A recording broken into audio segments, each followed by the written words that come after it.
선생님 안녕하세요. 안녕하세요. 서울 마포에 있는 깨비도량입니다. 오늘 좀 배경이 바뀌어가지고 네. 얼굴이 좀 더 또렷하게 나오나요? 아니 오늘 배경도 바뀌고요. 네네. 앞에 이렇게 스크린도 하나 생겼네요. 이게 손님들이 왔다 갔다 하시면서 네. 불안해 하시는 손님들도 계시잖아요. 그래서 요 가림막을 해놔야 네. 서로 저렇게 대화를 많이 하니까 앞에 보고 네. 그래서 제가 지금 사회적 거리 두기에 동참하기 위해서 네. 가림막을 이렇게 제 이름까지 한번 와, 해봤습니다. 도전님 센스가 아주 대단하세요. 아, 아니에요. 저한테 되게 좋은 일이 생겼잖아요, 감독님. 어떤 일이죠? 뭐 이거를 미리 지금 이게 제가 지금 오늘 찍으면 언제 나가죠? 뭐 최대한 한 3일 있다. 그래요? 네. 아, 이게 그러면 그 방송 전에 나올 건데 네. 우리 구독자님들, 시청자 여러분들도 보셨을지 모르겠지만 연애 참견이라는 프로그램이 있어요. 네. 그게 뭐 KBS 조이 채널에서 네. 무엇이든 물어보사에서 같이 잘 나오는 프로그램이에요. 네. 거기에 제가 재연 배우로 재연 배우로. 그게 어떻게 된 거냐면, 네. 아, 뭐, 물론, 뭐, 그 제작진 중에 한 분이 점을 보러 오셨다가, 제 얘기를 한번 출연하실 생각이 있냐. 네. 연애에 대해서, 나의 연애에 대해서. 네. 근데 사실 뭐, 제가 무당이 된 남자친구의 재연 배우인 거예요. 네. 아, 재연 배우가 아니라, 이건 내 얘기를 어떤 재연 배우가 연기를 한 거죠. 아. 그래서 저는 잠깐 카메오로 네. 요만큼 잠깐 나오는데 네. 저희 신당에서 여러분들 이제까지 보셨던 제 신당에서 촬영을 했거든요. 네. 그 장소 협찬을 해가지고 여기서 되게 잘생긴 재현 배우가 제 옷을 입고 연기를 했습니다. 그래서 제가 어렸을 때 꿈이 배우였었거든요. 근데 전혀, 아니, 그거는 정말 아기 때, 정말 뭐, 이제 성장기를 거치지 않았던 어렸을 때의 꿈이었는데, 자라면서 이제 뭐 외모도 그렇게 받쳐주지도 못하고, 그리고 그 연기에 대한 얘기를 좀 하다 보면, 제가 어렸을 때, 아주 어렸을 때 되게 우연한 기회로 CF를 한번 찍은 적이 있어요. 네. 아직 자료가 있긴 한데 얼굴이 조금 달라졌기 때문에 몰라보실 수는 있겠지만 어쨌든 연기에 대한 그 꿈이 있었거든요, 어렸을 때는. 네. 근데 그게 또 신령님들이 계속 이렇게 신의 길을 가고 있잖아요. 그러면 혹시나 얘가 좀 무료하지 않을까 네. 해가지고 선물로 잠깐 주신 그런 추억이 아닐까 생각이 들어요. 아. 그래서 여러분들도 주변에 어쩌다가 만난 인연들이 귀인이 되는 경우들이 굉장히 많거든요. 네. 물론 뭐 오랫동안 알고 계신 분들이 사업이 번창해서 내가 너 자리 하나 만들어주마 뭐 이런 경우들도 굉장히 좋은 축에 끼지만 전혀 인연이 없었던, 내가 일면식도 없던 모르는 사람을 알게 되어서 다른 길을 걷게 되는 인생에서 이런 일들이 간혹 있어요. 제가 제 영상, 유튜브 영상이 벌써 200 몇십 개가 되죠? 네. 거의 300개 가까이 네, 되죠? 300개 가까이. 제가 항상 굉장히 중점적으로 얘기하는 부분이 인간관계, 뭐 대인관계, 귀인운 이런 거에 대해서 굉장히 말씀을 많이 드리고 있거든요. 네. 여러분 그래서 사람이 항상 죄를 짓고 살면 안 돼요. 네. 다 인과응보기 때문에 본인이 쓴소리를 하게 된다고 하시면 물론 감정이 그렇게 안 좋았으니까 본인도 참다가 남에게 상처가 되는 말을 했겠지만 분명히 부메랑처럼 돌아올 수가 있어요. 선행을 베풀면 본인이 자기가 이 평생 살아가면서는 그 베풀었던 덕을 못 볼 수는 있지만 자녀들이 행복해지고 아. 그래서 사람이 참 잘하고 살아야 되는 것 같아요. 네. 인연줄, 뭐 인연법이라고 말을 하잖아요. 인연법이라는 게 굉장히 중요하고 그리고 여러분들이 살아가시면서 많이 도움을 주시고 사시는 게 본인도 나중에 도움을 받을 수 있는 계기가 되지 않을까 싶어요. 네. 저는 인과응보라는 말을 굉장히 가슴 속에 묻고 사는 사람 중에 한 명인데 어느 정도냐면 타투를 가슴에 한번 해볼까, 진짜 이거를 내 심장에 새기고 살자, 인과응보 정말 사람들한테 잘하고 많은 선행을 베풀고 살자, 이런 마음을 많이 갖고 있거든요. 네. 여러분들도 인연법에 따라서 가는 거기 때문에 어떤 누구와의 인연이 어떻게 될지를 몰라요, 살면서. 그렇기 때문에 여러분들이 회사에서도 마찬가지고 어떤 단체에서도 마찬가지고 누가 나에게 뭐 호의를 베풀거나 친절을 베풀기를 기다리기보다는 먼저 한번 남들에게 도움도 줘보시고 이유 없는 호의도 한번 베풀어 보시고 이러셨으면 좋겠어요. 네. 요새 이 코로나 시국 때문에 일자리를 잃어버리신 분들도 굉장히 많잖아요, 감독님. 네, 많죠. 근데 여러분들 중에서도 이 영상을 보시고 있는 분들 중에서도 일자리의 문제라든지 취업의 문제 아니면 뭐 금전의 문제 이런 걸 갖고 계시는 시청자분들이 많으실 것 같아요. 네. 보통 이런 부분들은 아는 사람을 통해서 굉장히 잘 풀릴 수가 있어요. 그러니까 우리나라는 혈연 관계, 뭐 학연 관계 이런 게 있잖아요. 네. 그래서 뭐 본인이 지금 안 풀리고 있는데 뭐 친척 중에 누가 조금 잘 나가고 있어 사회적으로. 그래서 뭐 장사도 잘 된다 그러면 그 자리에 그 안에서 자리 하나 줄 수도 있는 이런 혈연 관계에 대해서도 그럼 엄청 귀인이 되는 거죠.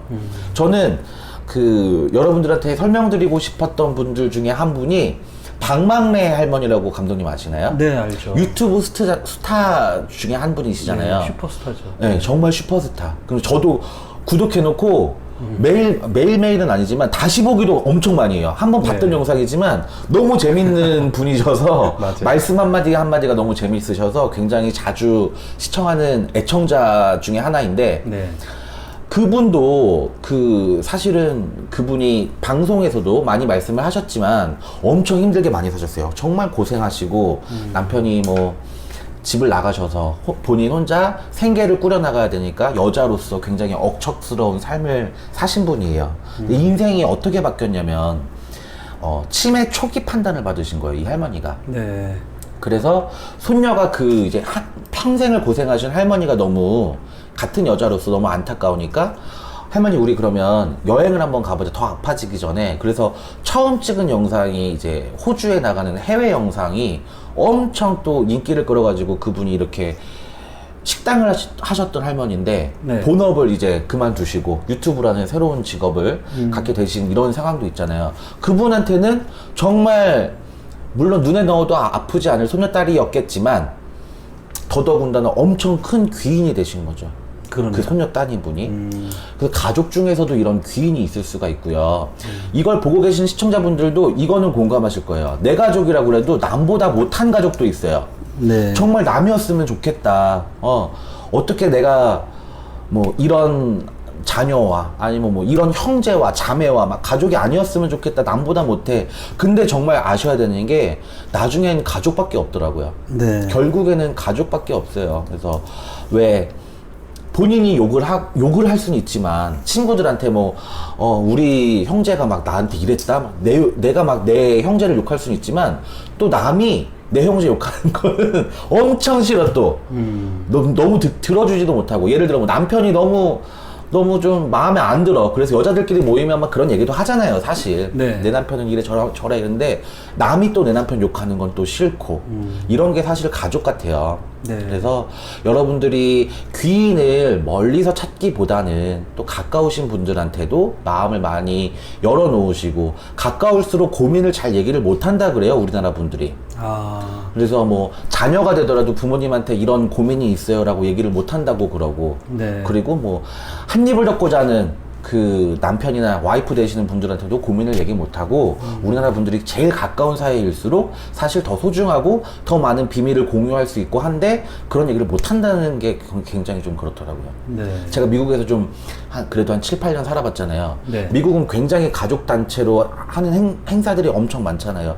굉장히 개인주의적이기도 하지만 또 미국 같은 경우에는 야외에 우리나라처럼 막 24시간 막 이렇게 뭐 술 먹고 놀고 막 이런 게 아니기 때문에 주말에는 가족과 함께 이런 문화들이 굉장히 활성화가 돼 있기 때문에 네. 가족과 굉장히 많은 대화를 공유하고 어려운 점을 많이 공유해요. 네. 근데 우리나라 분들은 식사 시간에도 옛날부터 예절이 밥 먹을 때 말하지 마라. 맞아요. 뭐 이런 것 때문에서 그런지 몰라도 가족끼리와의 그 대화가 많이 단절이 돼 있더라고요. 네. 그래서 가장 가까운 사람들과의 관계 회복도 굉장히 중요하다고 생각이 들고요.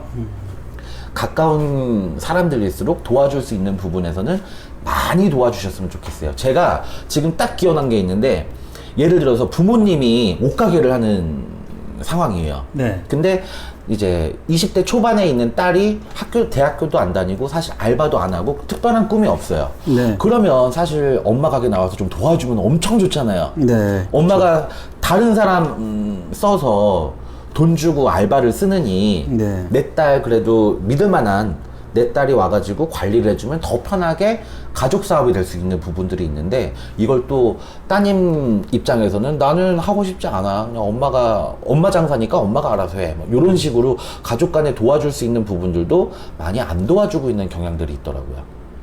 이런 걸 볼 때 좀 마음이 아플 때가 있어요, 저도. 그래서 네. 여러분들이 제 영상을 보시고 제가 왜 초반에 제 자랑을 했냐면 착하게 사니까 이렇게 복이 온다. 아니, 물론 큰 복은 아니에요. 저 진짜 정말 여기서 말합니다. 연애의 참견 나중에 제가 나오더라도 너무 깜짝 놀라지 마시라고 미리 말한 것도 있지만 네. 뭐 저는 굉장한 큰 추억이잖아요, 저한테는. 뭐 제가 그걸 발판으로 삼아서 내가 뭐 연기자가 되겠다 막 이런 것도 아니고 그리고 심지어 거기에서 나오는 제 역할이 무당 역할이에요. 그래서 네. 이제 점을 보러 온 여자친구한테 들어가 보세요 뭐 요런 네. 대사예요. 그러니까 큰 역할도 아니고 그냥 저한테는 큰 추억이었다. 근데 어렸을 때의 꿈을 뭐 다시 한번 이렇게 해보니까 또 뭐 설레기도 하고 재밌기도 했고 이런 경험들이 있었다, 이런 걸 말씀해 드리고 싶었고 네. 여러분들도 언제 어디서 귀인이 나타나서 본인의 꿈을 이뤄줄 수도 있잖아요. 그러니까 착하게 사시고 업장소만 하시고 오늘도 화이팅 하시고 긍정적인 마음으로 사셨으면 좋겠는 마음에 이런 얘기를 한번 해봤습니다. 여러분, 귀인은 완전히 널려 있어요, 세상에. 여러분들이 어떻게 하느냐에 따라서 그 귀인들이 도와줄 수 있을지 아니면 그냥 지나가는 귀인이 될지 그거는 본인의 몫이라고 저는 생각을 해요. 그래서 네. 여러분들이 어려운 점이 있으시다면 물론 본인의 기운이나 상담도 물론 필요하지만 행동에서도 좀 바른 행동이나 긍정적인 마음, 베푸는 마음들을 가지고 사셨으면 더 좋을 것 같아서 이런 얘기를 한번 해봤습니다. 다음번에부터는 띠별 운세로 또 여러분들 관심 있는 얘기로 한번 다시 찾아뵐게요. 네, 도련님 오늘 너무 감사합니다. 네, 감사합니다.